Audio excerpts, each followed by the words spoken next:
1 वाला क्वेश्चन है जो पहला ये है कि सिलीगुड़ी जो कॉरिडोर है किस सीमा निम्नलिखित में से किस या किन देशों से लगती है यहाँ पे।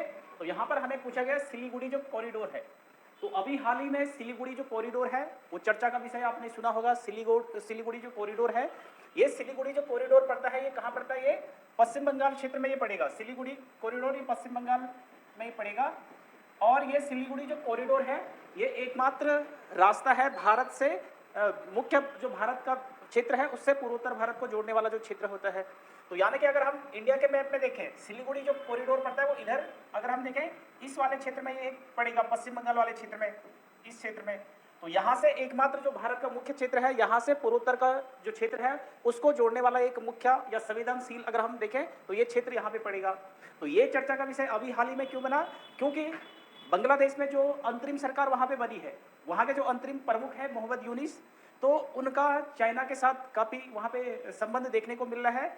और वो चाइना के बाद उन्होंने एक स्टेटमेंट दिया कि भारत का जो पूर्वोत्तर वाला क्षेत्र है वो कहीं ना कहीं वो लैंडलॉक है।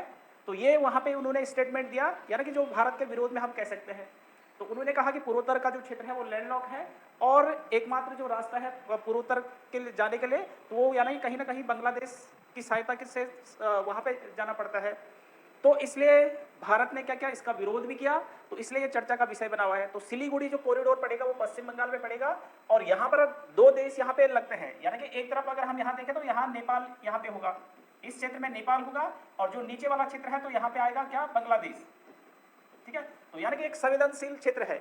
और इसी से अगर हम आगे देखें, यहाँ तिब्बत चाइना वाला क्षेत्र है, तिब्बत जहाँ पे चाइना का अधिकार है, तिब्बत चीन। तो यहाँ पर इस सिलीगुड़ी जो कॉरिडोर है, इस सिलीगुड़ी कॉरिडोर से जो चाइना का जो क्षेत्र है मात्र 500 किलोमीटर की दूरी है। तो इसलिए एक संवेदनशील क्षेत्र वहाँ पे सिलीगुड़ी कॉरिडोर वहाँ पे होगा। तो यहाँ पर पूछा गया कि सिलीगुड़ी कॉरिडोर की सीमा किन देशों के साथ लगती है। तो यानी कि दो देशों के साथ यहाँ पे लगती है, एक तरफ यहाँ पे नेपाल होगा, दूसरी तरफ यहाँ पे क्या होगा, बांग्लादेश यहाँ पे हो जाएगा। इसकी अगर हम बात करें सिलीगुड़ी कॉरिडोर की, तो इसकी जो चौड़ाई है, चौड़ाई 21 किलोमीटर के करीब इसकी चौड़ाई हो जाएगी। और इसकी अगर लंबाई की बात करें तो लंबाई ये 60 किलोमीटर के करीब यहाँ पे लंबाई इसकी हो जाएगी। तो 21 से लेकर 22 किलोमीटर तक ये चौड़ा क्षेत्र है और लगभग 60 किलोमीटर तक यहाँ पे इसकी लंबाई है। सिलीगुड़ी जो कॉरिडोर है, तो वहाँ पर पश्चिम बंगाल में जो दार्जिलिंग क्षेत्र पड़ता है या जलपाईगुड़ी नाम से वहाँ पे डिस्ट्रिक्ट है, तो उन क्षेत्रों में ये सिलीगुड़ी कॉरिडोर पड़ता है। तो ये भारत का एकमात्र रास्ता है पूर्वोत्तर क्षेत्र में जाने के लिए। अब जब ये बांग्लादेश के जो अभी अंतरिम प्रमुख हैं उन्होंने ये स्टेटमेंट दिया, तो उसके बाद भारत ने एक नया प्रोजेक्ट जो भारत का था पूर्वोत्तर में समुद्र के रास्ते से जाने वाला, तो यहाँ से जो कलकत्ता बंदरगाह है, कलकत्ता पोर्ट के माध्यम से आगे चलकर म्यांमार के साथ भारत का एक प्रोजेक्ट चल रहा है। उस प्रोजेक्ट को कहते हैं वहाँ पे क्या, कलादान प्रोजेक्ट। तो भारत इस कलादान प्रोजेक्ट पर अब तेजी से यहाँ पे कार्य कर रहा है। वहाँ पर कलादान एक नदी भी है, तो भारत का क्या है, समुद्री मार्ग से कलकत्ता पोर्ट से होते हुए म्यांमार में जाएंगे और म्यांमार से फिर जो कलादान वहाँ पे नदी है, इस कलादान नदी के माध्यम से म्यांमार के रास्ते होते हुए फिर सड़क मार्ग से होते हुए भारत पूर्वोत्तर क्षेत्र में अपना समुद्री मार्ग यानी कि एक नया वैकल्पिक मार्ग भी तैयार कर रहा है। ठीक है, तो इस पर अब तेजी से यहाँ पे काम शुरू हो गया है, तो ये भी आपको ध्यान रखना है। तो यहाँ पर इसका जो राइट आंसर हो जाएगा वो केवल और केवल यानी कि ए वाला हो जाएगा कि नेपाल और जो बांग्लादेश है, तो यहाँ से सिलीगुड़ी कॉरिडोर की सीमा यहाँ पे लगती है।